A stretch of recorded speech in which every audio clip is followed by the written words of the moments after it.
عليك يا حبيب الله.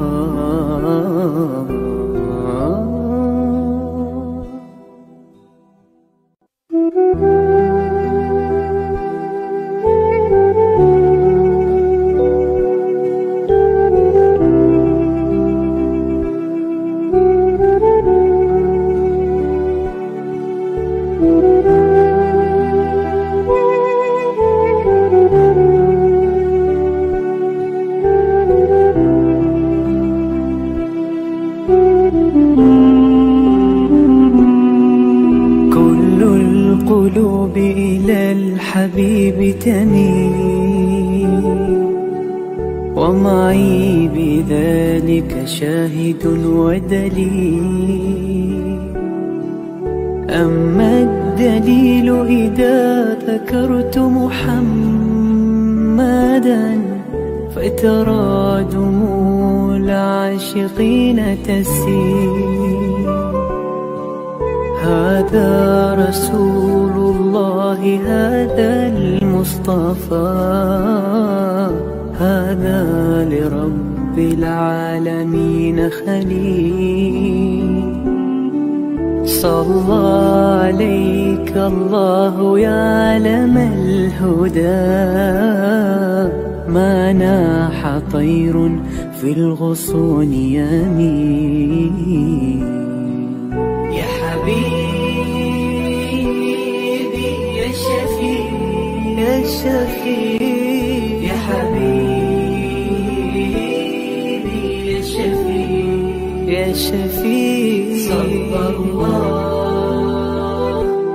صلى الله عليك يا حبيب الله.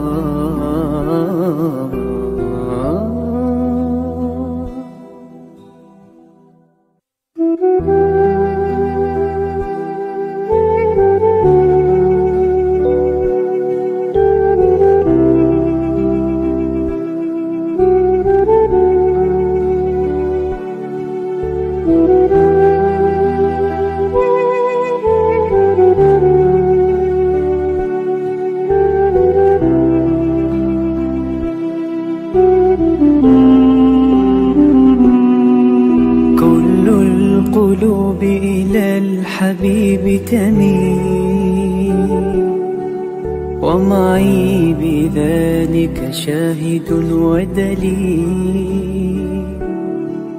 أما الدليل إذا ذكرت محمدا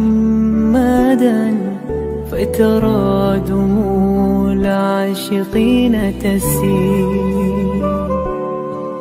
هذا رسول الله، هذا المصطفى، هذا لرب العالمين خليل.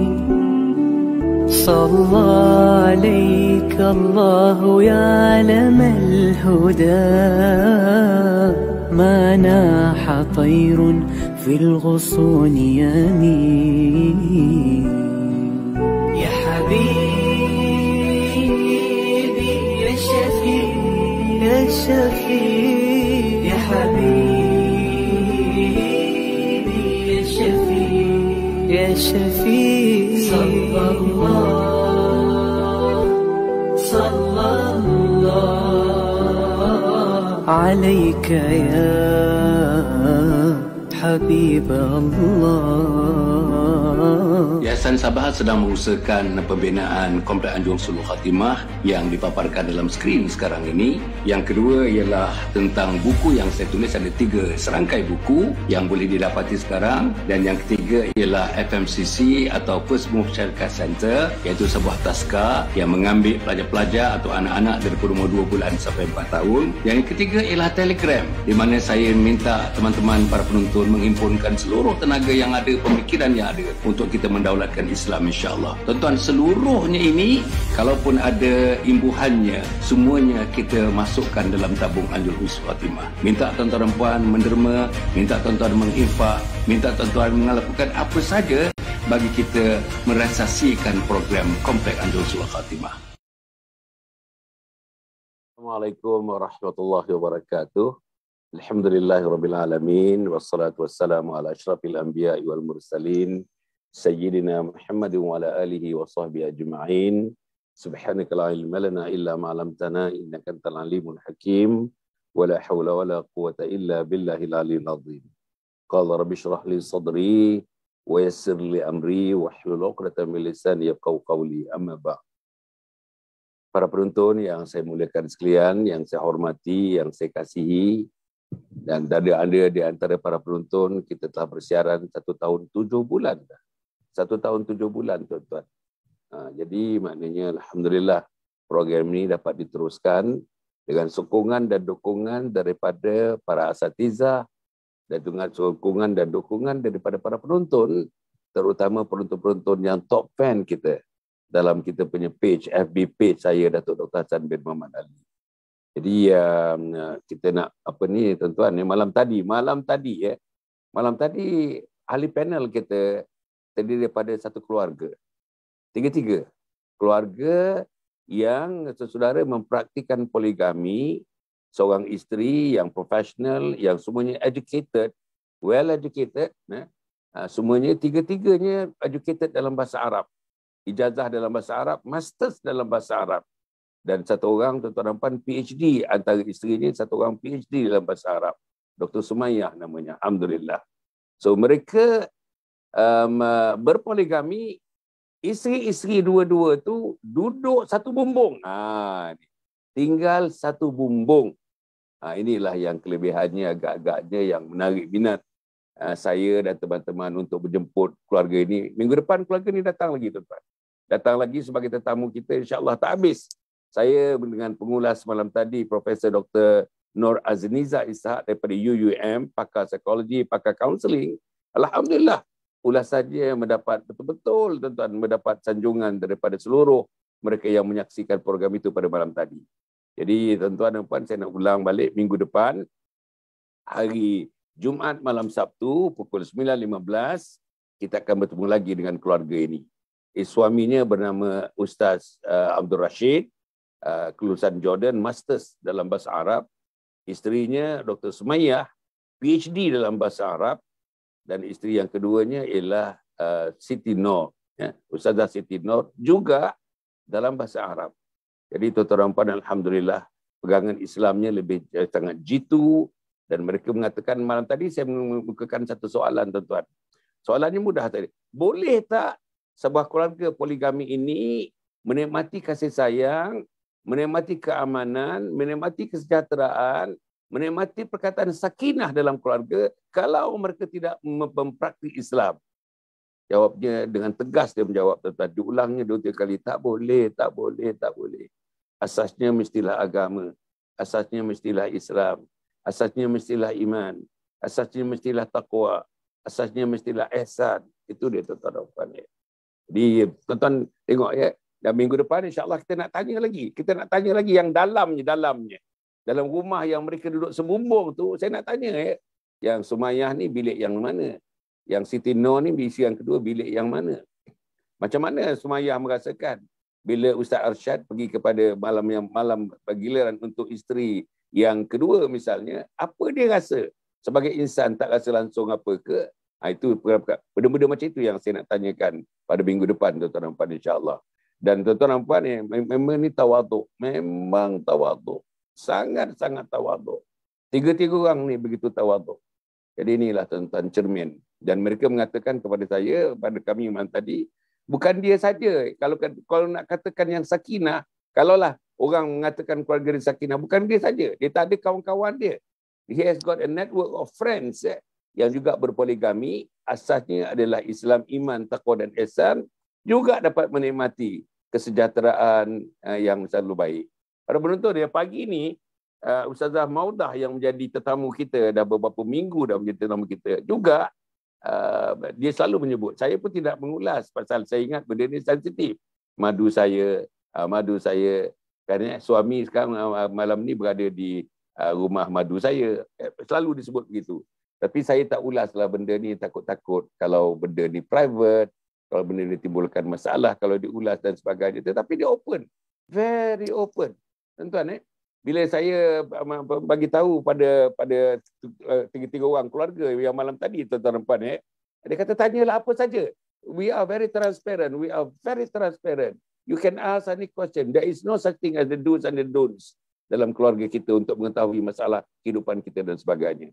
Jadi saya rasa pagi ini, tuan-tuan, alhamdulillah, Ustazah Cinta Maudah bersama dengan kita bercerita masih lagi pendidikan anak-anak. Hari itu kita bercerita tentang 15 ke 18 tahun. Dia ada 20 yang nak diceritakan. 10 sudah diceritakan. Agaknya nak menyambung lagi tentang 20 traits, 20 sifat, 20 amalan yang dapat menentukan insya-Allah remaja-remaja yang ada dalam rumah kita, yang di bawah pimpinan kita, menjadi remaja yang beriman, yang bertakwa dan sebagainya. Remaja yang dapat membantu dirinya. Remaja yang dapat membantu keluarganya, ibu bapanya. Remaja yang dapat membantu komuniti masyarakatnya. Dan remaja yang dapat membantu umat Muhammad sallallahu alaihi wasallam. Inilah yang kita sedang bincang, tuan-tuan, dan terus akan bincang. Dan dengan Ustazah Cinta Maudah ini, terusan kita akan bincang berterusan. Kerana persoalan pendidikan ini sampai mati. Daripada awal, minal lahdi illa lahdi. Daripada buayan sampai ke liang lahat, pendidikan ini terus akan diceritakan, terus diamalkan, terus akan diulas insya-Allah. Jadi para penonton tolong like and share. Like and share pagi-pagi ini, tuan-tuan. Like and share, tolong like and share pagi-pagi ini. Insya-Allah akan memberikan manfaat yang hebat. Datangkan, minta anak-anak kita datang. Minta hari ni hari Sabtu cuti. Di Kedah cuti, walaupun lockdown tak lockdown, tuan-tuan depan, kita cuti hari ini. Pastikan anak-anak, tuan-tuan, sekarang ni jam saya sudah menunjukkan 7 minit. Pastikan mereka sudah bangun. Pastikan mereka sudah ke bilik air. Pastikan mereka sudah ambil wuduk. Pastikan mereka sudah sembahyang subuh. Pastikan kita berjamaah dalam sembahyang subuh. Pastikan sudah ada wirid sikit. Pastikan sudah doa sikit. Pastikan baca selembar 12 Al-Quran pada pagi ini. Pastikan kita ada majlis taklum. Bacakan 1, 2, 3 hadis pagi ini. Pagi tadi, tuan-tuan dan puan, saya dengan keluarga, kita ada surau dalam rumah kita ni, insya-Allah. Jadi kita pagi tadi habis saja kita berdoa dan sebagainya, kita pun buka lah baca 3 potong hadis yang dibaca. Hadis yang dibaca pagi tadi, tuan-tuan, baru sebentar tadi ni, ialah hadis mengenai air mata. Mengenai air mata. Rasulullah kerap menangis, sahabat-sahabat kerap menangis. Dan tuan-tuan dan puan, salah satu nama ahli syurga ialah rajulani zakarallahu khalian fafadat ainah, iaitu mereka yang bersendirian mengingatkan kebesaran Allah Subhanahu wa taala, tuan-tuan, hingga bercucuran air mata mereka. Inilah ahli syurga Allah Subhanahu wa taala. Jadi agaknya remaja kita, kalau zaman-zaman Nabi, tuan-tuan, zaman remaja kita, remaja kita tidak terbahak-bahak. Remaja kita tidak bersosial ke sana kemari. Remaja kita tidak berpersiaran, tidak kata orang berpusu-pusu ke tempat hiburan dan menghiburkan diri mereka. Remaja kita dulu tidak tenggelam dalam budaya nafsu syahwat ni. Tak ada, tuan-tuan dan puan. Yang ada, yang remaja dulu ialah remaja yang berkorban. Remaja yang insya-Allah berjihad. Remaja yang berdakwah. Remaja yang memberikan apa yang mereka ada, kekuatan keremajaan mereka untuk meremajakan Islam dalam kehidupan mereka. Itu dia remaja zaman Nabi dan zaman para sahabat dan tabi'in dan sebagainya, insya-Allah. Jadi Ustazah, para penonton, kita ada Ustazah Cinta Maudah bersama dengan kita. Assalamualaikum Ustazah. Waalaikumsalam warahmatullahi taala wabarakatuh. Alhamdulillah. Apa khabar Ustazah? Baik, khair Ustaz. Khair, masya-Allah. Oi, ini lain pula nampak latar belakang ni. Itulah ada ceritanya Ustaz. Nanti saya cerita. Ada ceritanya. Lain nampaknya, masya-Allah. Jadi Ustazah, macam saya cerita dengan para penonton sebentar tadi, Ustazah pun termasuk dalam keluarga sakinah, seronok. Terutama macam mana Ustazah mendidik anak-anak Ustazah, macam mana Madu pula membantu mendidik anak Ustazah, anak Madu, anak Ustazah. Ini satu benda. Saya tak mau ulas banyak sebenarnya bila Ustazah sebut Madu saya begini, Madu saya begitu, saya tak ulas. Saya ingat benda ni sensitif. Tapi bila kita malam tadi bertemu dengan sebuah keluarga, suami dan 2 orang isteri yang diam sebumbung, jadi saya beranilah. Ustazah pagi ni pun saya sebutkan para penonton, Ustazah pun masuk dalam kumpulan poligami yang insya-Allah poligami yang sedang menikmati sakinah dalam kehidupan mereka. Okey, yang kita nak Amin. pagi ni, kita nak sambung macam mana Ustazah? Minggu lepas ada 10 perkara, 10. Ustazah nak bagi 20 perkara. Macam mana introductionnya untuk 20 perkara ni? Sila Ustazah. Okey. Auzubillahi minasyaitonirrajim. Bismillahirrahmanirrahim. Alhamdulillahirabbil alamin wassalatu wassalamu ala asyrafil anbiya'i wal mursalin wa ala alihi wasahbihi ajma'in.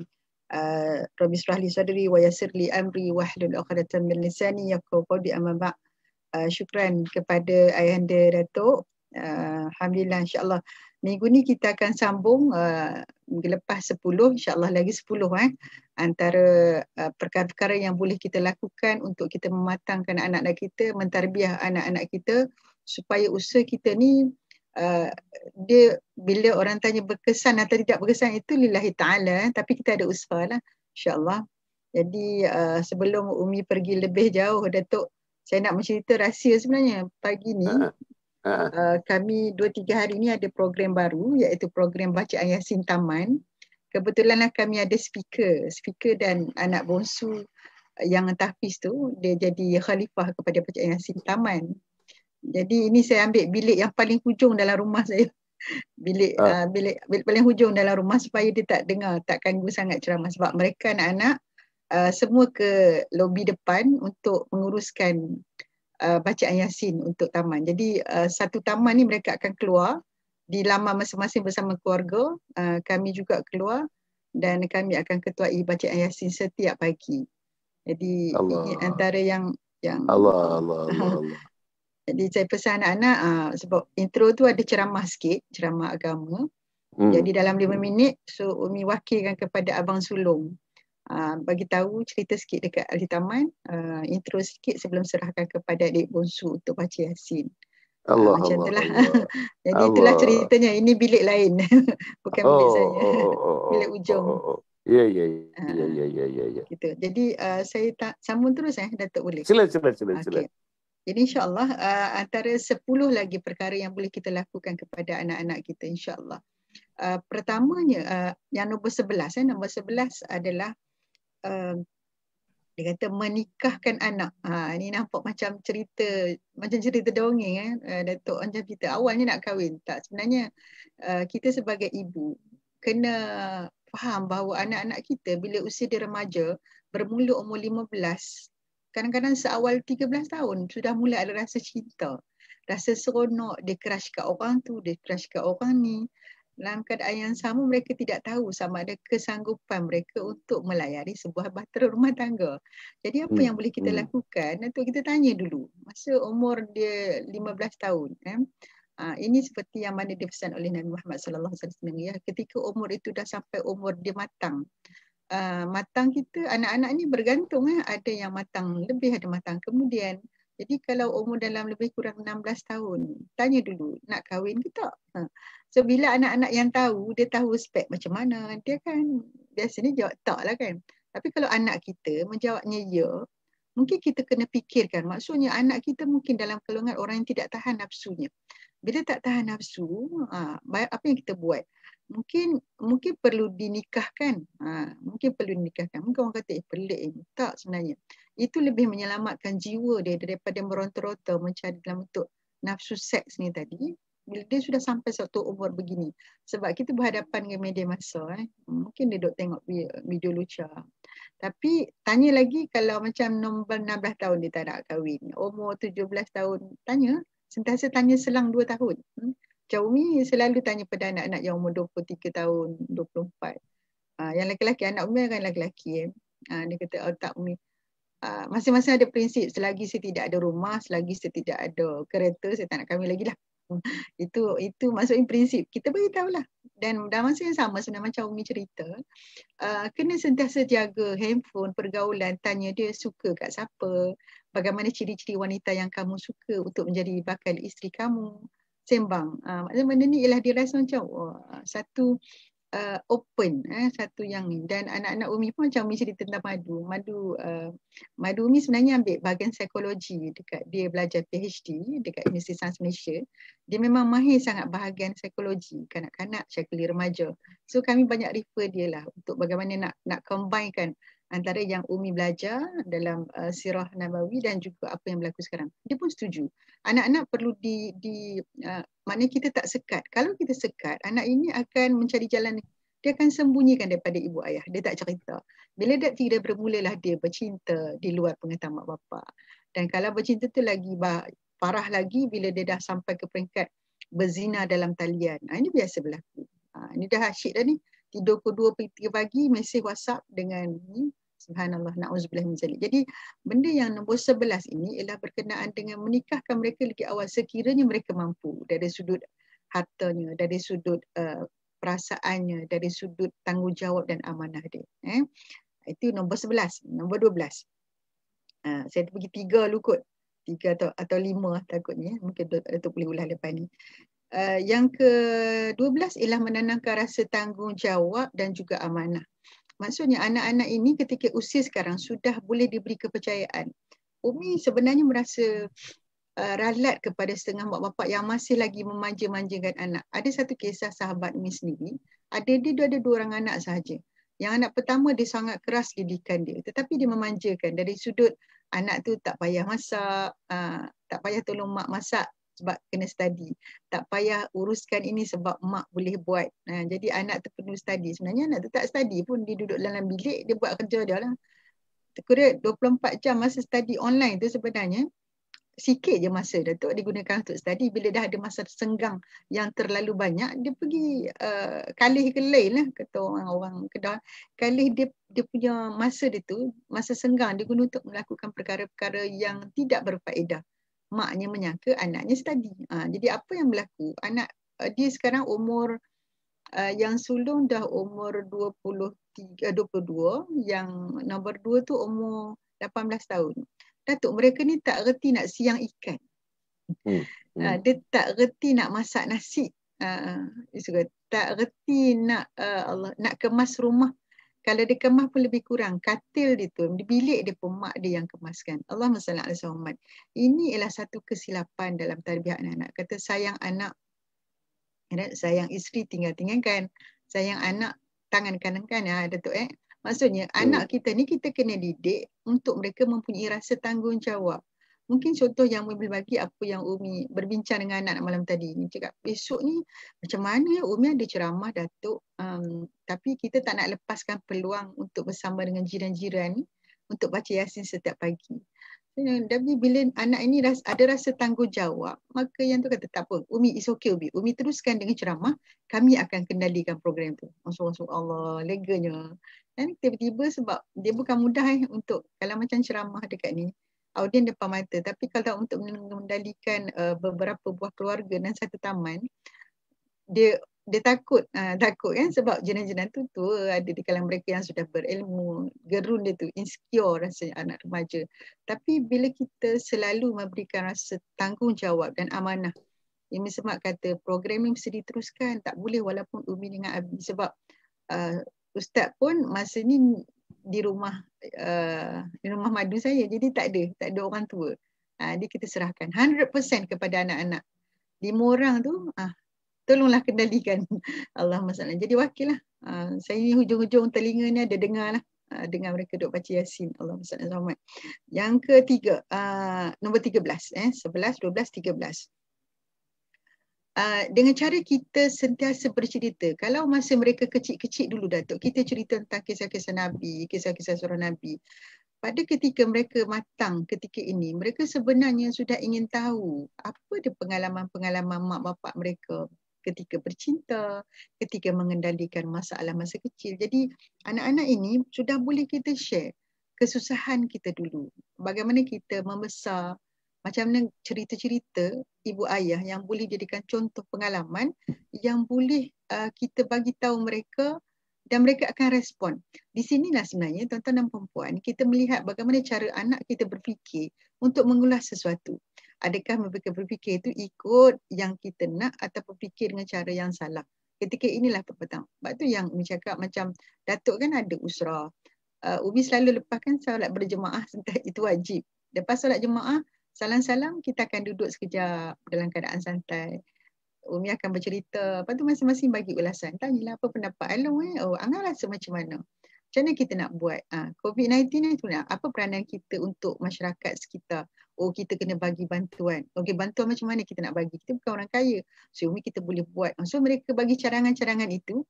Cadangan tu sebenarnya membuka minda mereka untuk rasa macam kita boleh perhatikan macam mana mereka berfikir. Apa dia punya matlamat supaya mereka jadi orang yang orang yang terbaik itu, subhanallah. Yang Allahumma salli, apa dalilnya? Subhanallah. Yang terbaik di kalangan orang yang beri manfaat kepada orang lain. Datuk, ini terlupa. Khairun nas anfa'uhum linnas. Subhanallah. Khairun nas anfa'uhum linnas. Terbaik-baik manusia ialah orang yang memberi manfaat pada orang lain. Jadi kita meletakkan rasa anak ini kena ada rasa tanggungjawab kepada diri dia, keluarga dia. Di sini dalam kes COVID-19 ni bukan sekadar mereka rasa kita boleh makan sedap, kita boleh order KFC. Terfikir macam mana nak order KFC untuk dia 3 orang susah di sekeliling kita. Macam kami duduk kat Bali ni ramai orang yang tak cukup makan, Datuk. So kita fikir macam semalam, kita dah makan udang, hari ni makan udang sedap. Kita bagi kat orang ni lah. Maksudnya bukan kita, bukan daripada kita, daripada anak-anak. Bila mereka sudah dididik begini, dia akan rasa tanggungjawab di dalam masyarakat untuk membantu orang lain. Jadi insya-Allah. Okey. Yang ke-14. 14 ialah sentiasa kalau masa kecil kita akan bagi pengajaran, bagi cerita, tetapi bila sudah umur 15-18 banyak kepada, kalau istilahnya man to man talk. Misal cakap woman to man talk daripada ibu, macam kadang-kadang cakap Umi nak share, tapi yang ni jangan kita kalau macam tadi tu Datuk, dalam satu usrah lepas solat. Tapi kadang-kadang ada juga yang beberapa isu yang kita kena panggil masuk dalam bilik. Katakanlah adik, Umi nak tegur sikit. Umi tak guna istilah tegur, guna istilah jom kita sembang sikit. Sebenarnya kita nak tegur seorang-seorang. Masuk dalam bilik kita nasihatkan dia. Umi namakan dia ialah sebagai nasihat. Sebab sebenarnya kita tak layak pun pada Umi lah. Kita tak boleh untuk menyalahkan mereka dengan apa yang mereka silap lakukan. Contoh ada tersasar sekali tu anak Umi tengok movie sampai bila kita masuk bilik dia pukul 2 dia belum tidur lagi. Dia biasa remaja kan, Datuk. Dia hafal Quran, lepas dah hantar tasmih, dah hantar sabak dekat dia punya ustaz, dia rasa relax malam tu dia nak tengok TV sebab hujung minggu dia tengoklah tersasar sampai pukul 2-3 pagi. So besoknya tu nampak dia tak boleh bangun awal. Kita panggil dia. Apakah rasional dia punya bangun awal? Apakah rasional dia kena sentiasa bersedia pagi? Jadi bila macam tu menyebabkan hari itu dia tidur lepas subuh. So kita bagi tahulah.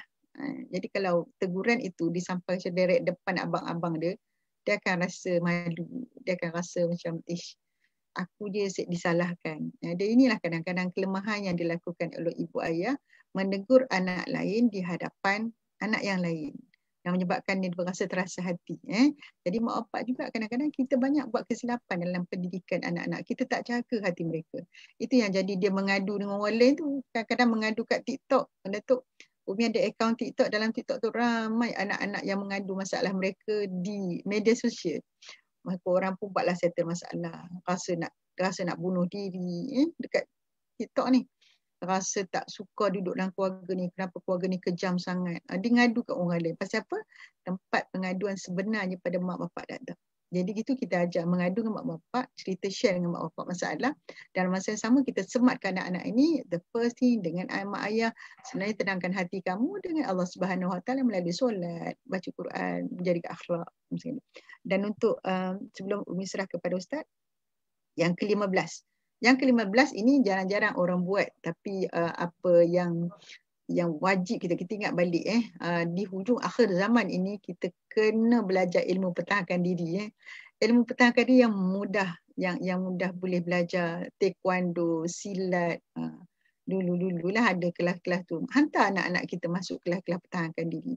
Tapi apa yang kami pilih untuk mengajar anak-anak memanah. Memanah, beli set memanah seorang satu, menyediakan tempat untuk memanah. Jadi mak dengan ayah belajar memanah dulu. Macam Umi sendiri, mana kita ajar setiap orang rasa. Dan kita bagi tahu sebenarnya apakah dia kelebihan memanah, berkuda dan juga berenang. Berkuda ni payah nak buat, tapi memanah boleh mudah insya-Allah.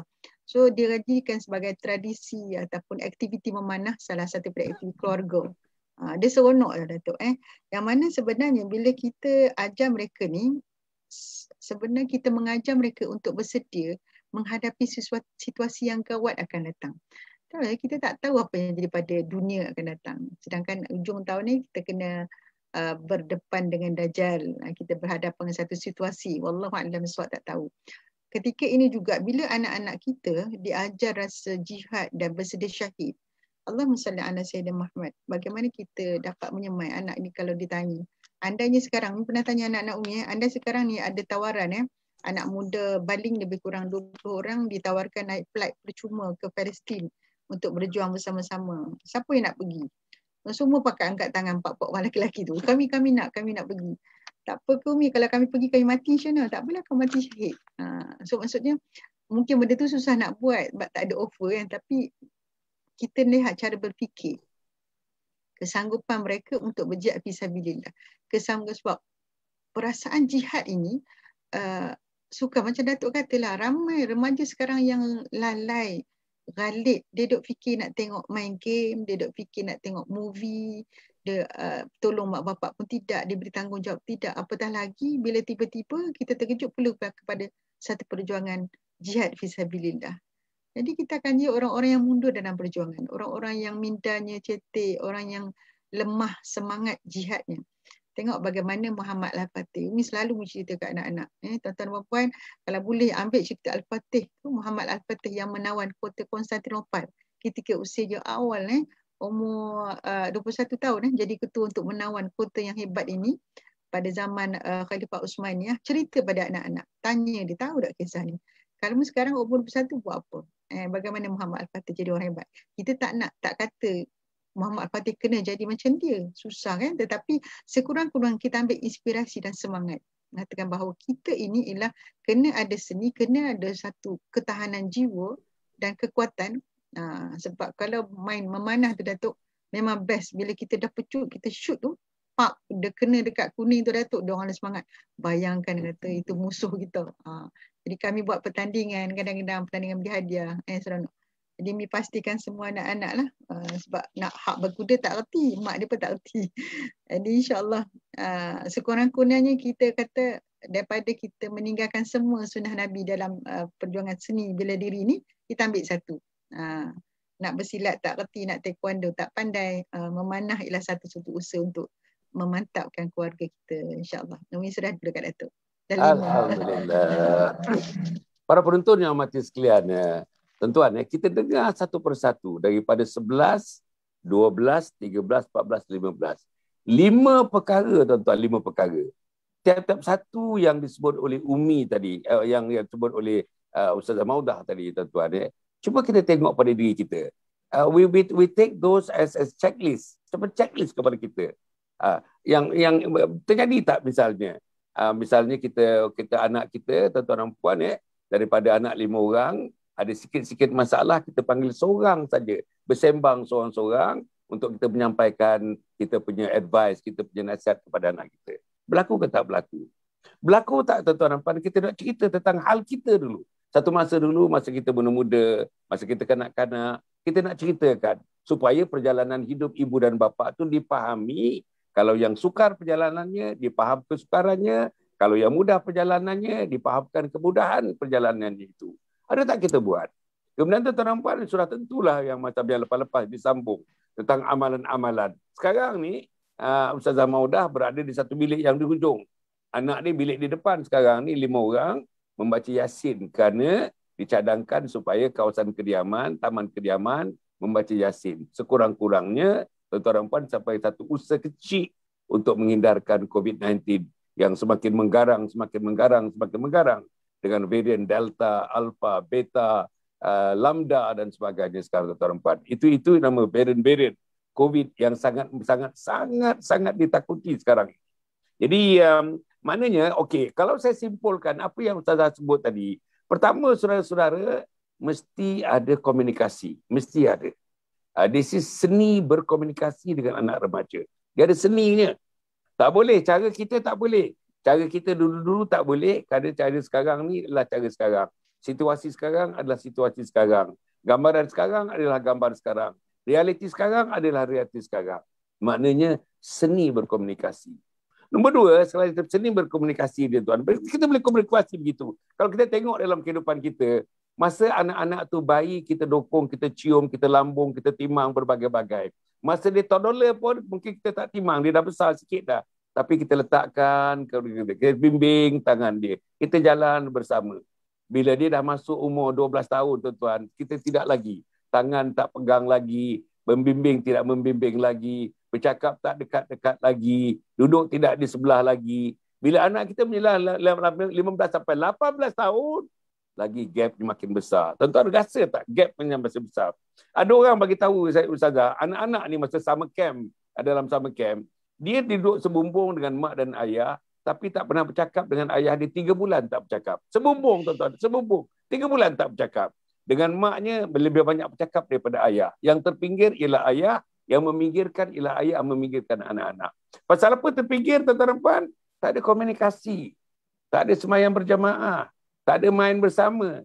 Anak main memanah bersama. Bersilat bersama. Main basketball bersama. Main sepak raga bersama. Main badminton bersama. Ini riadah-riadah yang disebutkan, tuan-tuan. Tapi riadah bagi Ustazah ialah riadah yang sunnah. Apa dia sunnah? Berenang sunnah, memanah sunnah, berkuda sunnah. Itu yang dilakukan oleh Ustazah. Kemudian tuan-tuan dan puan dalam konteks komunikasi juga ni, oleh kerana anak kita 15 sampai 18 tahun, saya sebut dah cerita dia. Nak tahu isi hati anak kita. Perkembangan seksualnya, sexual developmentnya macam mana, tentang umur 16 tahun. Dah ada cerita ke nak cangkut orang ni, nak sangkut orang ini. Kita nak tahu apa pilihan dia. Ustazah nak tahu. Maknanya Ustazah talking adults. Ustazah talking adults. This is adult talk, to the children, tentang memilih pasangan, tentang cara dia memilih pasangan, kriteria yang dalam kepala dia umur 16, 17, 18 tahun.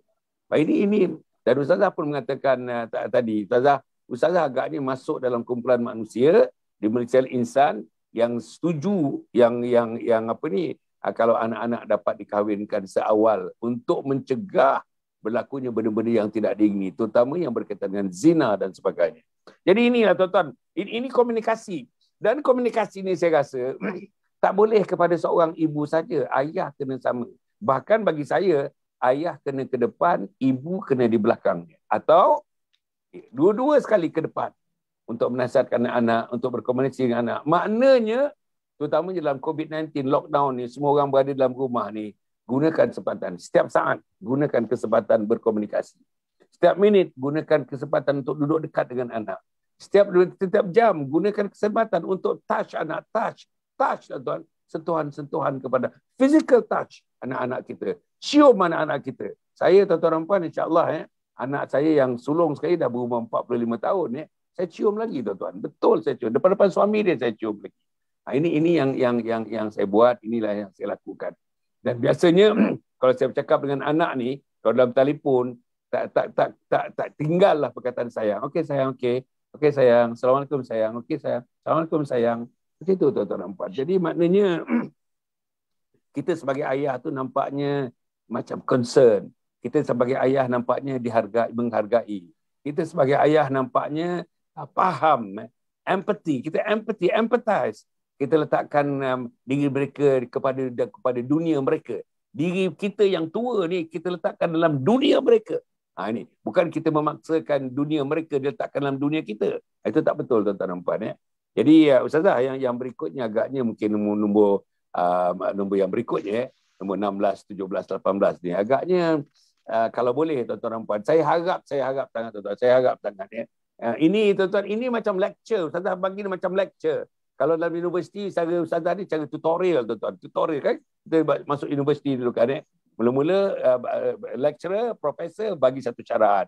Kemudian tu, tuan-tuan, dipecah-pecahkan dalam hari-hari yang berikutnya, namanya kumpulan tutorial. Kumpulan tutorial tu, tuan-tuan dan puan, adalah untuk memahamkan lagi apa yang telah disyarahkan kepada kita dalam kumpulan kecil. Mungkin 15 orang, mungkin 10 orang, begitu. Jadi, Ustazah bercakap ni, ingatkan saya kepada tutorial. Maknanya, the do's and the don'ts, the do's and the don'ts, the do's and the don'ts. Untuk sama-sama, bukan senang, tuan-tuan. Saya nak bagi tahu, tuan-tuan, tidak easy. Saya ada 8 orang anak, tuan-tuan.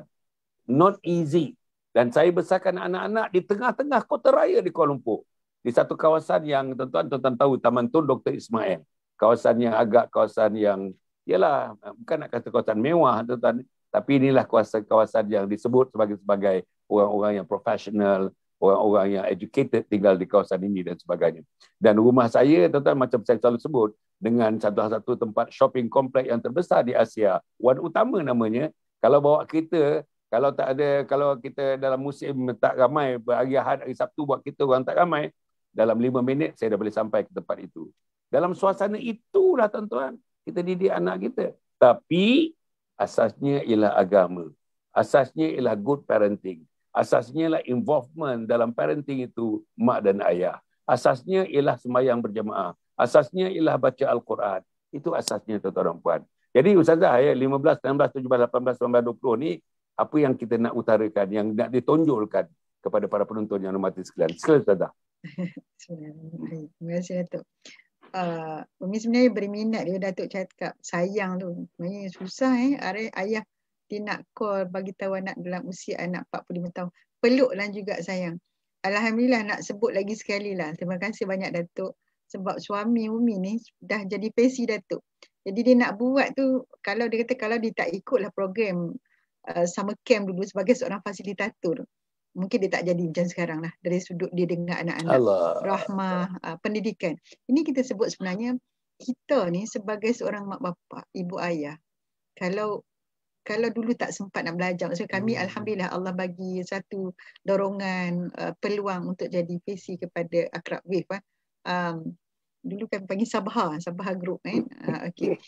Jadi terdidik betul dan diperbuat. Kalau tidak suka sebenarnya, yang kita perhatikan sekarang ni, ayah memang bila Datuk kata mak kena ke nampak nombor 2 ayah depan, subhanallah, susah.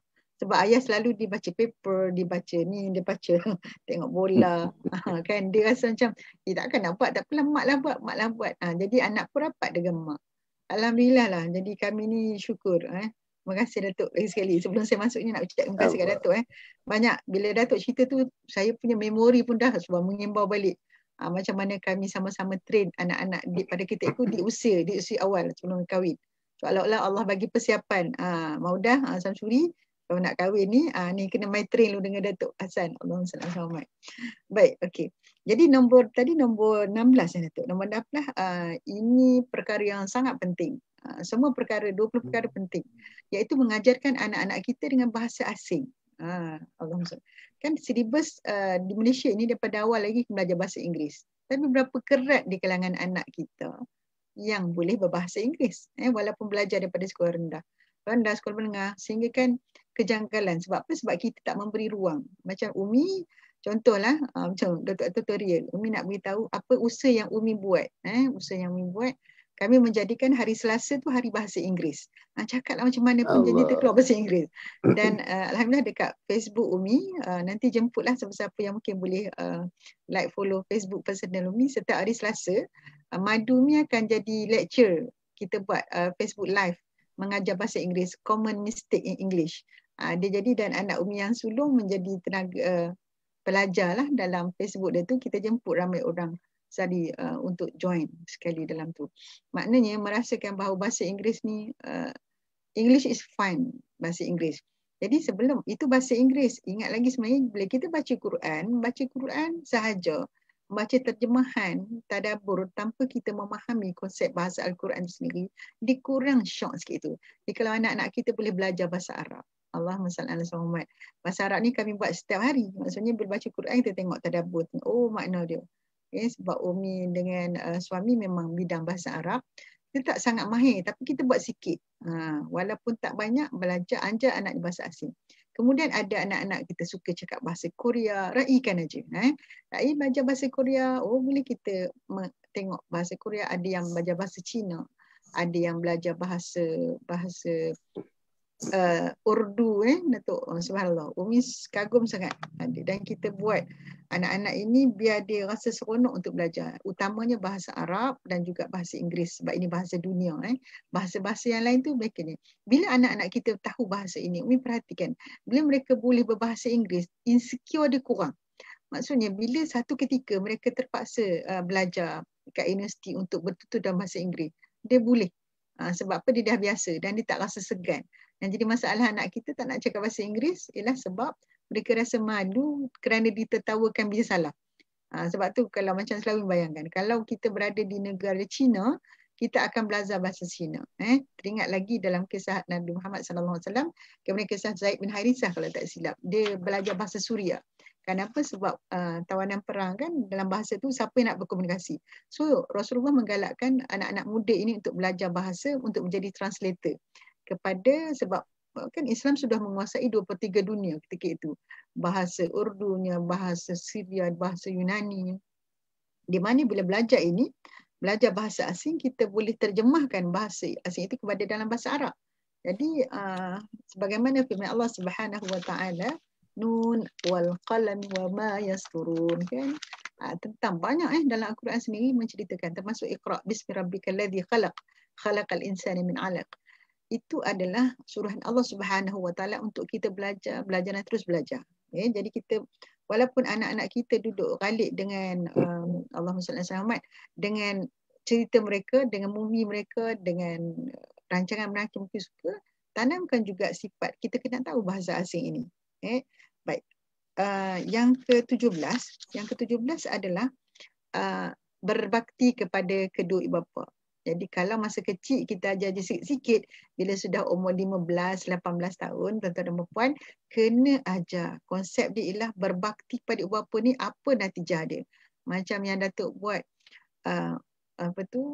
kita berkhidmat sampai usia tua. Khidmat orang tua. Umi tertarik ke satu. Khidmat orang tua sampai usianya, masa kita sekarang ni berkhidmat kepada orang tua kita. Maksudnya, kalau anak ni, tanpa peringkat, bila mak dia rasa dia mengeluh, tetapi masih lagi dia perbulih, mak dia tambah sikit kepala, dia tengok mak dia pegang kepala, tapi masih lagi tak buat apa-apa, something wrong. Kalau anak kita ketika usia dia remaja ni, dia tak prihatin dengan masalah, tak prihatin dengan sakit, lenguh-lenguh mak ayah dia, mana mungkin ketika usia dia 40 tahun, macam anak-anak Datuk tu kan, untuk mengambil kisah tentang mak ayah. Ini nak jadi bila dah kahwin, dia lebih utamakan isteri dia daripada mak dia. Bila dah bersuami, dia lebih utamakan keluarga dia daripada kesusahan mak ayah dia. Dia tinggal mak ayah dia macam tu je. Sebab apa? Daripada masa remaja ni, kita tak tanam benda tu. Kita tak concern. Subhanallah, sebenarnya kita kena bagi tahu, kita kena ajar. Jangan biarkan mereka faham sendiri. Situasi kalau mereka kurang, panggil seorang-seorang dan bagi tahu. Satu ketika nanti, gini-gini. Kalau boleh tayang cerita-cerita yang boleh mengisahkan mereka tentang keperluan untuk anak-anak khidmat orang tua ni. Kita tengok sekarang ni COVID-19, di mana vaksin mungkin di Selangor mungkin ada berlaku juga. Kita tengok bagaimana orang tua-tua pergi jalan sendiri-sendiri, pembantu-pembantu tolong isi borang. Kadang bertanya dia, mana anak tak teman ke? Oh, anak semua sibuk ada kerja. Sibuk ada kerja. Sedih sedih. Bila mak bapak tu sendiri-sendirian. Ada anak tapi nak tolong. Ada mak bapak yang menjual, cari, zaman-zaman ni mak bapak susah-susah cari rezeki sendiri, sedangkan ada anak-anak yang sebenarnya sepatutnya menjaga. Orang tua ketika ini perlu dijaga. Dalam usia 70, 80 dah kena duduk rumah, bukan lagi berniaga. Tapi ramai je. Sebab apa? Sebab anak-anak ambil mudah. Anak-anak ambil kisah sebab dia kata, kami pun nak jaga keluarga kami, nak bagi makan pun tak cukup. Macam mana nak bela mak ayah?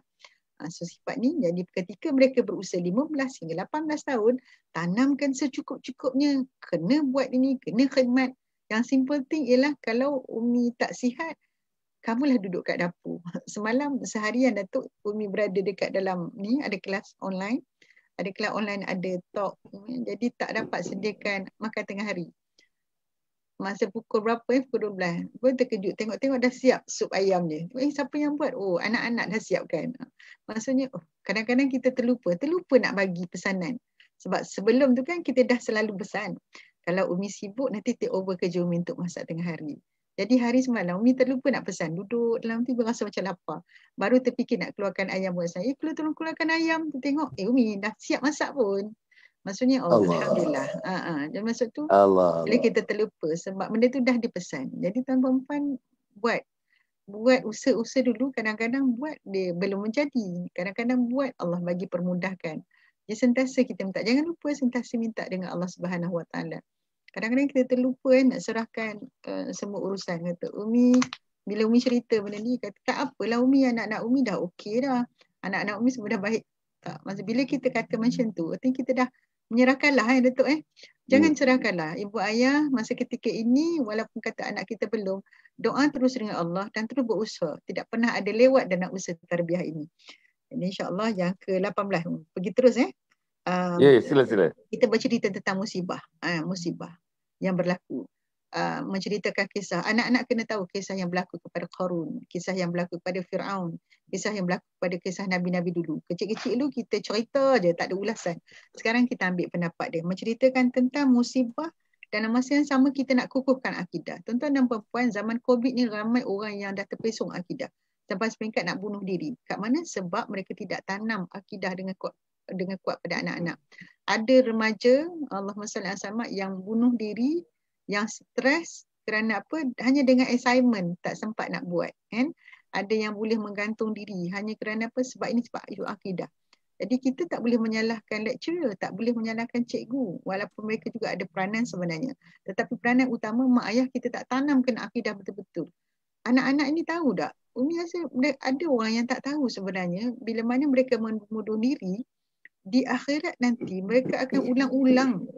Contohnya dia terjun bangunan. Ada 3 perkara yang disebut dalam hadis tu. Terjun bangunan, suman, menikam diri sendiri, cara membunuh diri. Dan mereka di sana khalidan abadan abala. Khalid nak maksud mereka itu berkekalan berada dalam keadaan situasi itu sampai bila-bila. Ila akhir zaman, sampai di neraka itu berulang-ulang melakukan perkara yang sama. Minum racun, sakit, menggelumpur, mati. Yang disangka oleh orang yang bunuh diri sebenarnya, bila mati ya. Dia penyetak. Bila mati itu di akhirat nanti dia akan berulang-berulang. Sampai bila? Bila student tanya Umi sampai bila? Dia kena tikam diri, menggelupur, jatuh, terjun bangunan, terjun lagi, mati, lepas tu naik bangunan balik, terjun lagi. Boleh bayang tak benda ni? So bila kita bayangkan ni pada anak-anak kita, anak-anak kita segerun, takkanlah bunuh diri kot, takut jadi rasa macam kuatkan akidah itu supaya bukan mengambil jalan bunuh diri untuk penyelesaian masalah. Di samping kita kata ada gangguan mistik, benda tu kekuatan akidah anak kita ni kita boleh mencegah daripada awal. So please tanamkan pada anak-anak kita akidah ini supaya mereka tahu bukan ada anak-anak yang merajuk dia terus bawa kereta laju-laju, accident.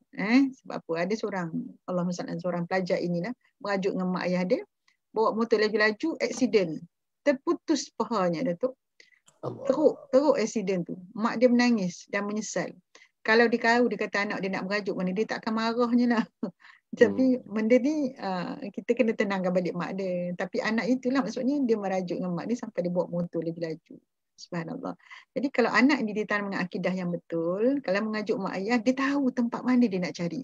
Tempat mana dia nak rujuk. Dia cari kaunselor, dia cari ustaz, dia cari orang, dia cari kawan yang bagus, yang tidak mendorong dia untuk melakukan perkara yang tidak bagus. Kata perempuan, anak-anak kita ni kadang-kadang rujukan dia dekat TikTok, rujukan dekat ni, dia akan cari solusi bagaimana cara untuk, kalau tak kena akidah kita tak tanam, mereka akan cari benda yang lebih mudah. Syaitan kan menggoda di saat ini untuk anak-anak kita. Na'udzubillah min zalik. Yang ke-19. Ini lebih kurang sama dengan tu, memberi tugas-tugas penting. Dalam ni juga sebenarnya kita nak mengajar anak kita bermusafir, tugas penting kat anak-anak. Contohnya kata-kata anak kita dapat tawaran pergi buat haji atau buat umrah dengan kawan-kawan dia. Lepaskan saja dan berikan tugas-tugas penting ini untuk anak ini bersedia. Maksudnya kita dah kata dia dewasa. Kadang-kadang kata tak harap lagi nak buat.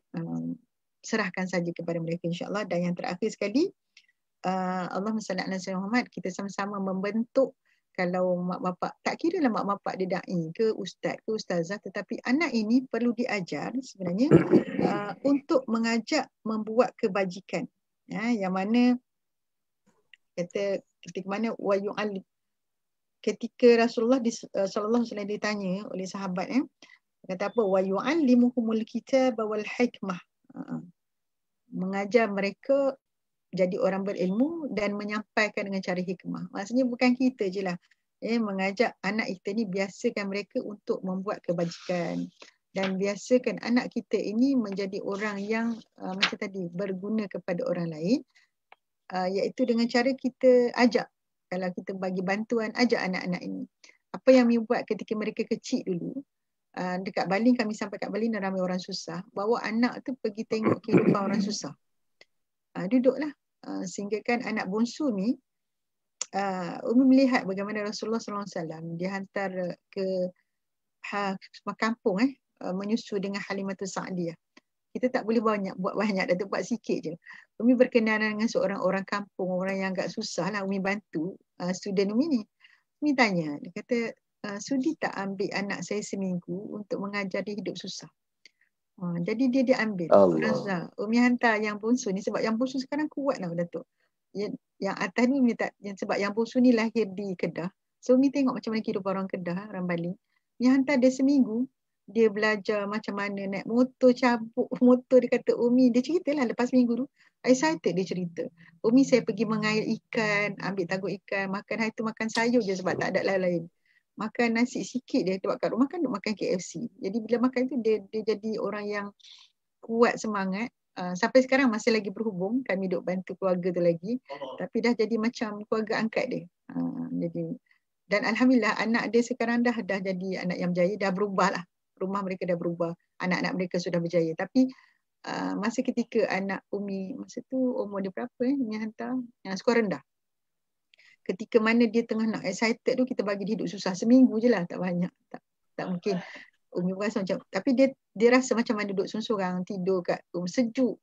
Tak ada tilam. Dia kata, Umi, saya tidur atas tikar je Umi. Masa tu mungkin kita rasa usianya anak aku tidur atas tilam. Tak apa Umi, tebalkan hati. Allah masalah aku nak didik anak aku ni. Jadi bila Umi hantar dia belajar jauh, sekarang dekat Perlis, dia jadi orang yang kuat, semangat. Subhanallah, itulah sebenarnya yang Rasulullah nak mengajari kepada kita.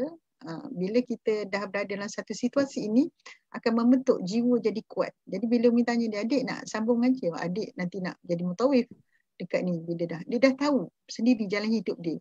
Walaupun usia dia masih lagi dia baru 15 tahun, tapi dia dah beritahu dia nak syekh-syekh ni, dia nak follow, dia nak pergi sambung mengaji kat sini. Dia dah nampak. Jadi itulah usaha terakhir saya, dan Umi mengajak pada semua sahabat-sahabat supaya kita jangan lepas anak ini. Teruskan melakukan perkara yang termampu kita, serahkan. Dan last sekali, wa ufawwidu amri ilallah. Serahkan semua kepada Allah. Kita berusaha, berikhtiar, tawakal, doa. Yang bakinya Allah adalah ujian untuk kita. Wallahu a'lam. Ustazah, untuk pengetahuan Ustazah, tak tahulah betul tak betul, saya tengok yang komen ni, Dr. Sumayah yang saya sebut tu ada dalam ni. Yang seorang lagi tu, Siti Noor tu, isteri yang kedua tu pun ada dalam sekarang mengikuti program kita ni. Dan nampaknya alhamdulillah dia kata setuju. Siti Noor kata setuju. Masya Allah. Maknanya tuan-tuan, apa yang mereka lakukan, tuan-tuan, anak-anak mereka ada 10 anak-anak, tuan-tuan, 10 yang keluarga yang kita jumpa malam tadi, keluarga poligami itu, tuan-tuan nampak Jadi mereka mengikuti dua-duanya. Dr. Sumayah bersama dengan kita pada pagi ini dalam Facebook ni, dan juga Siti Noor, isteri yang kedua. Alhamdulillah. Tapi ada beberapa perkara yang agaknya. Yang pertama, saya nak ulas sikit tentang cerita anak-anak kita bagi ruang seolah-olah macam ada satu ruang praktikal, bagi praktikal kepada mereka. Dan Ustazah meletakkan anak ni kepada orang yang susah, orang kampung dan sebagainya. Saudara, saya nak sebutkan. Anak-anak kita ni tak tahu. Sebut anak yatim, mungkin dalam bahasa mereka jarang digunakan, tapi menyebut yatim. What does yatim means? Saya rasa anak kita tak mampu nak menerangkan kepada kita. Nak menerangkan what does it mean, satu. Nak menerangkan the suffering of anak yatim, anak kita tak tahu langsung lah. Memang tak tahu langsung. Jadi macam mana kita nak cerita mengenai suffering? Macam mana kita nak cerita? Mungkin kita cerita kasih sayang dengan mak kita di rumah kita. Tapi kasih sayang yang nak dilonggokkan kepada umat. Nabi sayang kepada umat. Sebab itu Nabi dalam sujudnya sampai berjam-jam, yang dikatakan oleh Sayyidah Aisyah, bila Nabi bangun daripada sujudnya, tempat sujud Nabi itu banjir dengan air mata. Apa yang Nabi ulang-ulang? Ummati, ummati, ummati. The ummatic thinking. Memikir umat. Tak nak mikir dalam dinding rumah kita saja. Kita fikir umat sebab kita dilahirkan ni untuk membantu, untuk menunjukkan jalan baik kepada umat Muhammad sallallahu alaihi wasallam. Sebab itu tuan-tuan, kita beranak banyak ni untuk meramaikan umat Muhammad supaya tersebarlah ajaran Nabi Muhammad ke seluruh pelutut dunia ini. Itu tuan-tuan nampak maknanya fikir yang besar ni. Jadi Ustazah, saya setuju sangat. Bukan saja kepada keluarga anak yatim ni. Kita pergi rumah anak yatim. There's a lot of orphanage kan ya, rumah anak yatim. Apa salahnya sangkutkan anak kita berkhidmat, duduk dengan anak yatim tu seminggu misalnya. Barulah kita tahu macam mana orang tak ada anak, tak ada ibu, tak ada ayah. Tengah daripada tempat orphanage dia, yatim piatu tuan-tuan, yatim piatu. Sejak daripada dia lahir dah yatim piatu dah. Jadi macam mana tak ada mak, macam mana tak ada ayah. Apa arti kasih sayang dalam konteks manusia yang tak pernah kenal mak dan tak pernah kenal ayah. Nah ini benda-benda yang tuan-tuan nampak. Dan kita nak katakan suruh sekolah buat, sekolah tak buat. Universiti buat, universiti tak buat. Jadi kita lah kena buat tuan-tuan dan puan macam Ustazah buat untuk anak-anak ni. Kemudian yang kedua soal yang saya tengok ni, soal bahasa asing ni tuan-tuan. Saya dah nampak anak-anak ni ialah anak-anak saya boleh berbahasa Inggeris lah hampir semuanya kan kebanyakannya belajar di luar negara kan Jadi saya nampak tuan-tuan bila mereka menguasai bahasa Inggeris tu, fikir dia lain. Fikir dia lebih luas lagi pasal material dalam bahasa Inggeris ni banyak tuan-tuan nampak.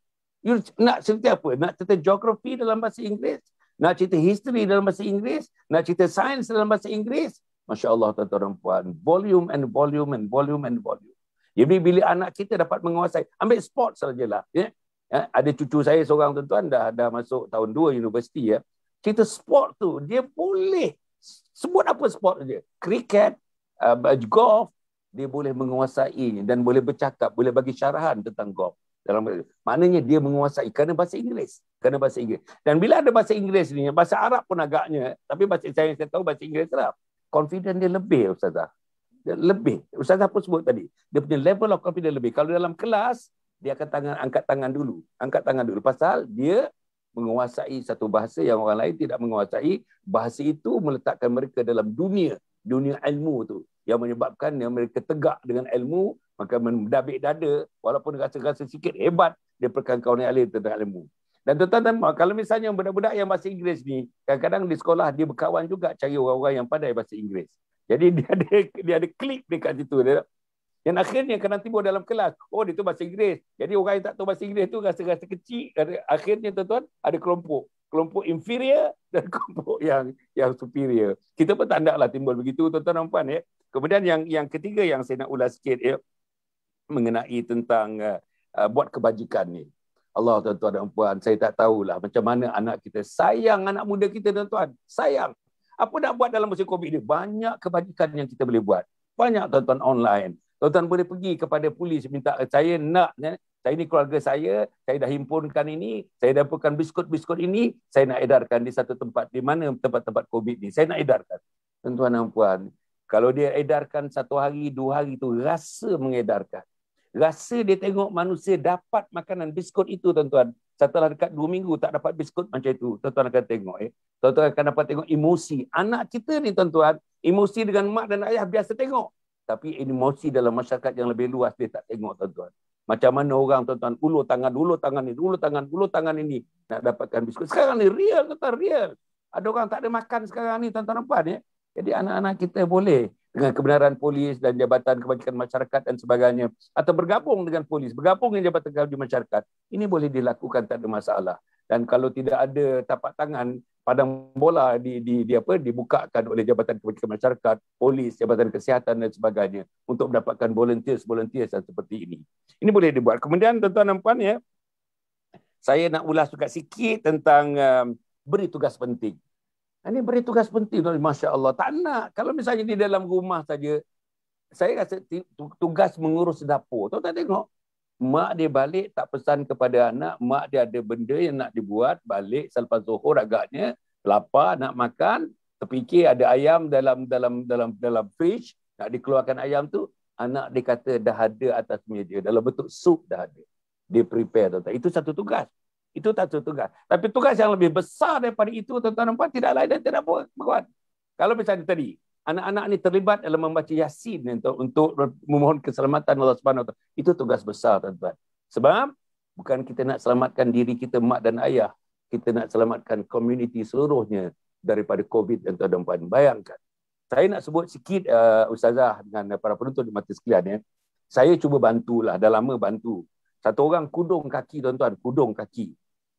Kudung kaki, sekarang minta sedekah lah di mana-mana dan sebagainya, orang tak layan. Pergi ke tempat itu orang tak layan. Orang asyik kata pergi ke sana, pergi ke sana, pergi ke sana, pergi ke sana, pergi ke sana. Apa jadi tuan-tuan di akhir-akhir ni dia datang ke Kuala Lumpur, saya tak bagi tahu daripada mana dia datang. Dia datang